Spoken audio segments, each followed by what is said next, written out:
안녕하십니까, 정재윤입니다. 2019년 11월 21일 장전시황입니다. 전날 3대 지수, 미국 시장의 3대 지수가 하락으로 좀 마무리가 됐습니다. 다우지수는 0.4%, S&P 500은 0.38%, 나스닥은 0.51%, 필라델피아 반도체 지수는 1.18% 하락으로 좀 마무리가 됐는데요. 미중 무역 협상 전망에 좀 출렁거리는 그런 시장의 모습들을 좀 보였습니다.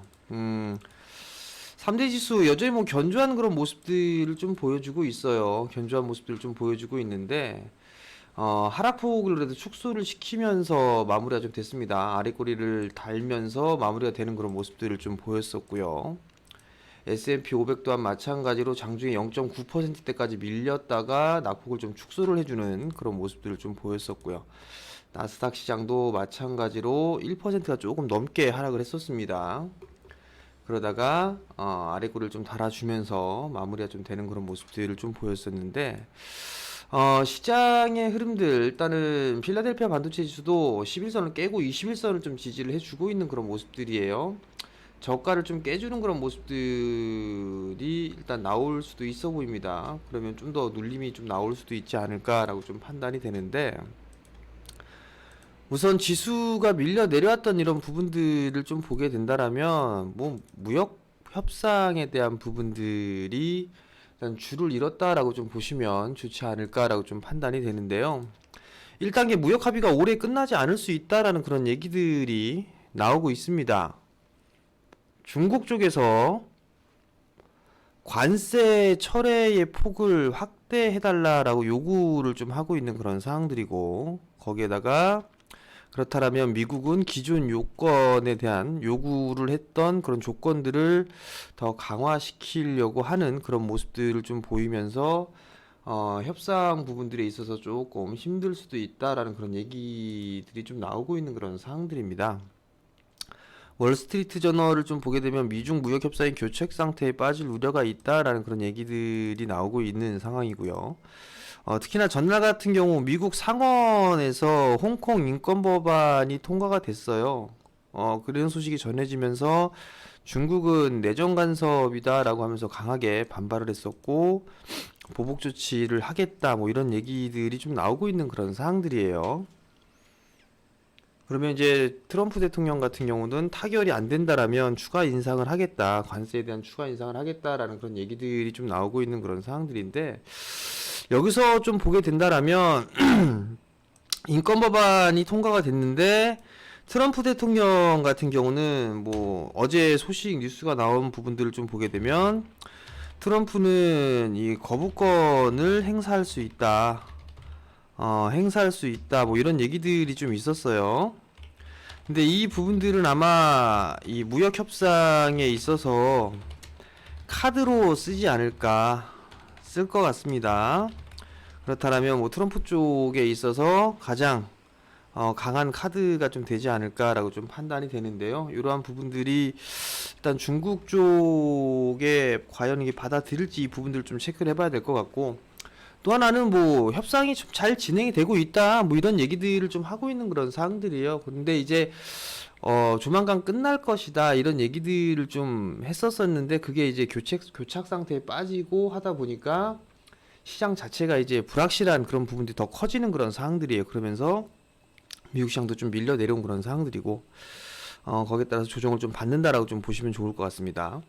전날 FOMC 의사록이 좀 공개가 됐습니다. 경제 전망에는 큰 변화가 없는 그런 상황들이고, 그 이후에 추가 기준금리 인하의 필요성은 없다라는 부분들을 다시 한번 좀 얘기를 해주는 그런 모습들을 좀 보였습니다. 한국의 야간 선물 시장은 0.16% 하락으로 좀 마무리가 됐어요.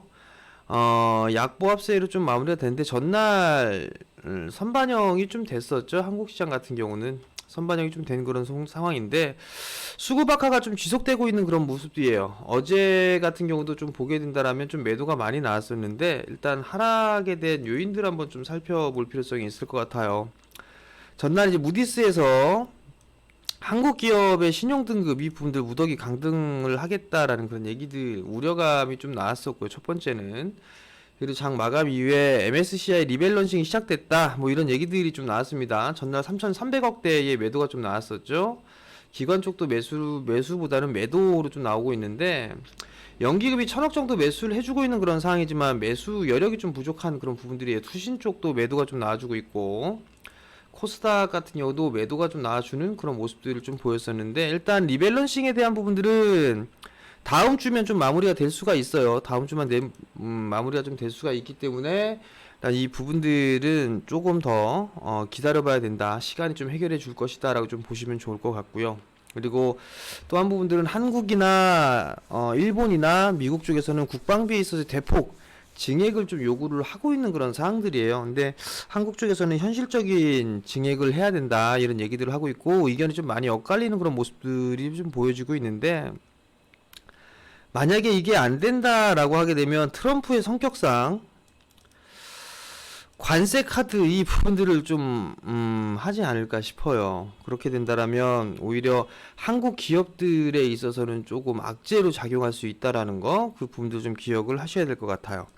그리고 이제 아람코가 좀 상장을 하죠. 그러면서 전날 최근 들어서 이 화학주들, 정유주들이 외국인 쪽에서의 매도세가 좀 나왔단 말이에요.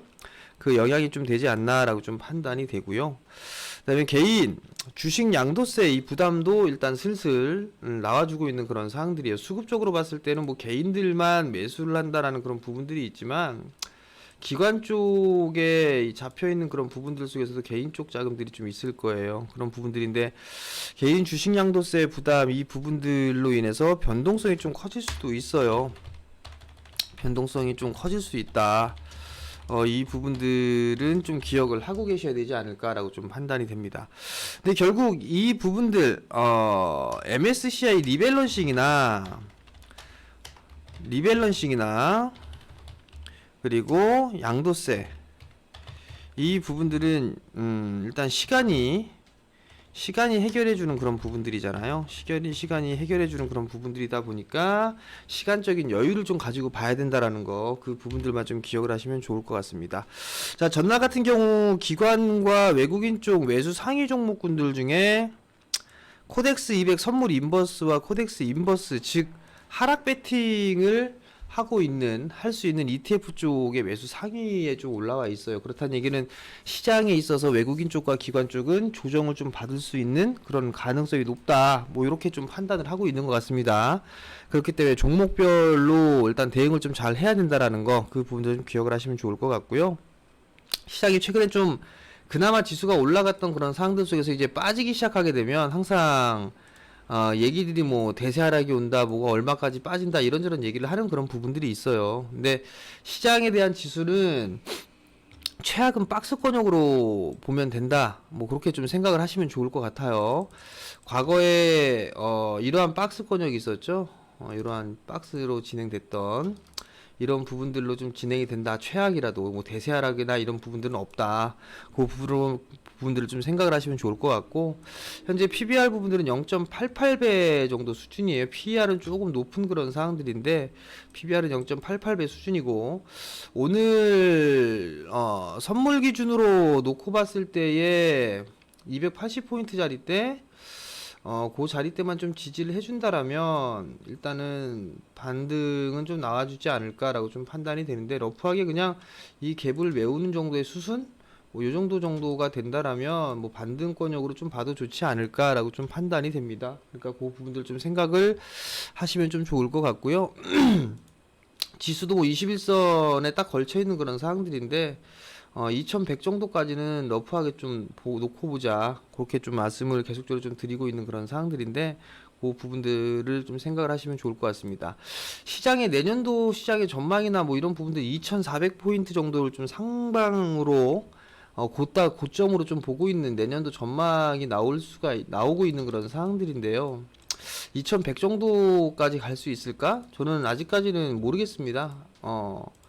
2400 정도까지, 이 정도까지는 좀 힘들지 않을까라고 좀 개인적으로 좀 판단을 하고 있는데, 2200 이 자리 때, 한 2250? 2250에서 2300 정도? 이 정도 수순이면 지수 어느 정도 고점권역이 아닐까라고 좀 판단이 되거든요. 그러니까 그 부분들은 그냥 제 개인적인 생각입니다. 그 정도를 좀 생각을 하고 있는 그런 사항들이니까 그 부분들은 좀 참고를 하시면 좋을 것 같고, 여전히 시장에 있어서는 종목 장세예요. 종목 장세인데 최근 들어서 이 리밸런싱에 대한 그런 부분들 때문에 삼성전자에 대한 부분들 매도가 좀 나와주고 있는 그런 상황들이죠. 삼성전자 매도가 좀 나와주고 있고, 전날 같은 300만 주 좀 매도가 나왔죠. 그다음에 SK 하이닉스 같은 경우도 매도세가 좀 나와주는 그런 모습들을 좀 보였었단 말이죠. 그 부분들을 좀 기억을 하시면 좋을 것 같고, 전날 5G 종목군들이 그나마 좀 강했던 종목군들이 있어요. HFR이 좀 강해주는 그런 모습들을 좀 보였었고, 솔리드 좀 강한 그런 모습들을 좀 보였었는데, 아직까지는 좀 확인을 해야 될 부분들이 좀 있지 않나 싶어요. 뭐 KMW라든가 서진 시스템 뭐 이런 부분들이 있는데, 저점을 좀, 서진 시스템 같은 경우는 저점을 깨고 내려가는 그런 모습들을 보이고, 그러면 5G 종목군들 모든 종목군들 다 움직이지는 못하는 게 아닌가라고 좀 판단이 되고, 그렇게 된다면 종목별로 좀 대응을 해야 될 그럴 필요성이 있지 않나라고 좀 판단이 됩니다. 개인 투자자분들이 가장 걱정을 해야 될 부분들은 저는 양도세 같아요. 이 양도세에 대한 부분들 때문에 개별주라든가 이 테마주 이런 종목군들에 있어서의 변동성이 좀 상당히 커질 수 있다라는 거. 그러니까 급등이 나왔던 그런 종목군들 같은 경우는 리스크 관리 자리 때를 좀 잡고 봐야 된다라는 거, 그 부분들 좀 보시면 좋을 것 같고요. 전 여전히 시간이 이 부분들, 그러니까 양도세라든가 리밸런싱 이 부분들은 시간이 해결을 해줄 거예요. 시간이 해결을 해줄 부분들이니까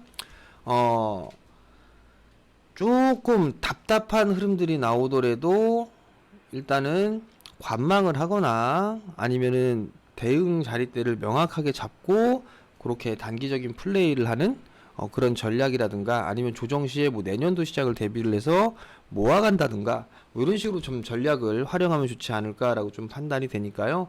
그 점 좀 기억을 하시고 오늘도 성공 투자하시고요. 저는 내일 아침에 다시 뵙도록 하겠고요.